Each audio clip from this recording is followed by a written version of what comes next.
नमस्कार। आज हम एक दिलचस्प कहानी पर बात कर रहे हैं। नाम है बंद कमरे का रहस्य। हाँ, ये कहानी एक ऐसे कमरे के बारे में है जिसका सच जानने पर कहते हैं जिंदगी बदल जाती है। बिल्कुल।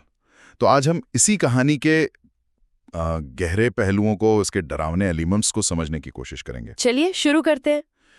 कहानी है मुंबई की। हम्म। एक पुरानी बिल्डिंग है, स्टार हाइट्स रेजिडेंसी। अच्छा। वहाँ विवेक नाम का एक लड़का जो आईटी प्रोफेशनल है, वो अभी अभी एक पीजी में शिफ्ट हुआ है। Paying guest. हाँ। हाँ। अब उस पीजी में कुल 7 कमरे हैं, लेकिन जो 7वां कमरा है ना, वो हमेशा बंद रहता है। हमेशा? अजीब बात है। हाँ, और विवेक को रात में कुछ अजीब आवाजें भी सुनाई देती हैं। फुसफुसाहट जैसी। जैसे कोई कह रहा हो, वो अभी भी अंदर है, छोड़ दो मुझे। मतलब काफी डरावना माहौल बन जाता है। ये तो शुरू से ही टेंशन क्रिएट कर रहा है। सही। तो उसने पूछा पीजी चलाने वाली सरोज दीदी से। हाँ, पूछना तो बनता है। पर जवाब नहीं मिला, बल्कि एक तरह की वार्निंग मिली, बहुत सख्त। अच्छा, क्या कहा उन्होंने? उन्होंने कहा वो कमरा बंद है और बंद ही रहना चाहिए। ओहो, मतलब सीधा मना। रहस्य और गहरा हो गया। बिल्कुल।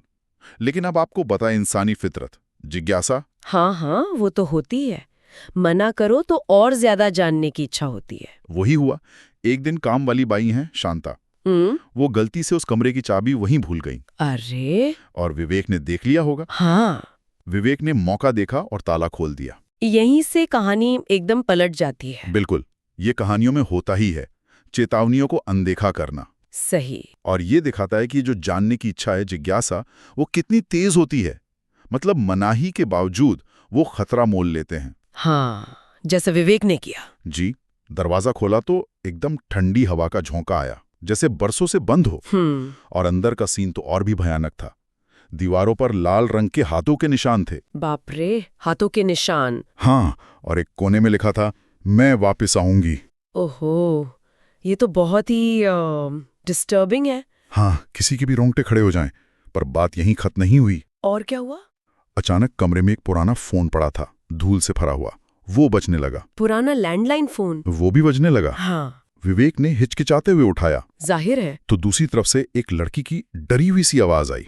क्या कहा उसने? आवाज कह रही थी, तू आ गया, अच्छा किया, अब मैं बाहर आ सकती हूँ। अरे बाप रे, ये तो बहुत ही क्रीपी है ना? हाँ, ये फोन कॉल वाला हिस्सा बहुत असरदार है। आजकल भी पुरानी चीजों का इस्तेमाल करके हॉरर क्रिएट किया जाता है। सही कहा।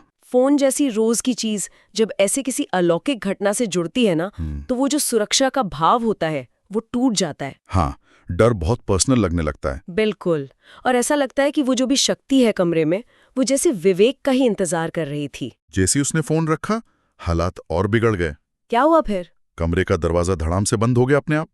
दीवारें हिलने लगी। हे भगवान! और छत से एक पुरानी रस्सी नीचे लटक आई। रस्सी? ओहो। ये सब देखकर विवेक ज़ाहिर है बेहोश हो गया। स्वाभाविक है, ये जो घटनाएं हैं, दीवारें हिलना, रस्सी का दिखना, ये किसी हिंसक या दुखद घटना की तरफ इशारा करती हैं जो शायद उस कमरे में हुई हो। हाँ, लगता तो है। रस्सी तो अक्सर मौत का प्रतीक होती है। ये सिर्फ डराने वाले सीन नहीं है, ये कहानी के रहस्य को और बढ़ाते हैं कि भाई हुआ क्या था उस कमरे में आखिर। बिल्कुल। अगली सुबह विवेक बेहोश मिला, लेकिन उसके फोन में एक ऑडियो रिकॉर्डिंग थी। रिकॉर्डिंग? कैसी रिकॉर्डिंग? उसी लड़की की आवाज, वही डरी हुई आवाज कह रही थी, मेरे साथ जो हुआ मैं किसी और के साथ भी करूंगी। ओहो, ये तो बहुत ही भयानक संकेत है। मतलब बदला। हाँ, ऐसी लगता है। ये रिकॉर्डिंग कहानी को एक ऐसे मोड़ पर छोड़ देती है जहां खतरा खत्म नहीं हुआ है। सही। एक न खत्म होने वाले साइकिल, एक दुष्चक्र का संकेत है। उस एंटिटी का इरादा साफ है। कहानी के आखिर में ये बताया है कि वो कमरा फिर कभी नहीं खोला गया है। अच्छा है, बंद ही रहना चाहिए। लेकिन कहते हैं कि रात के ठीक 3:30 बजे उस कमरे की बत्ती आज भी जलती है। 3:30? ये स्पेसिफिक टाइम क्यों? पता नहीं, शायद कहानी में इसका कोई महत्व हो।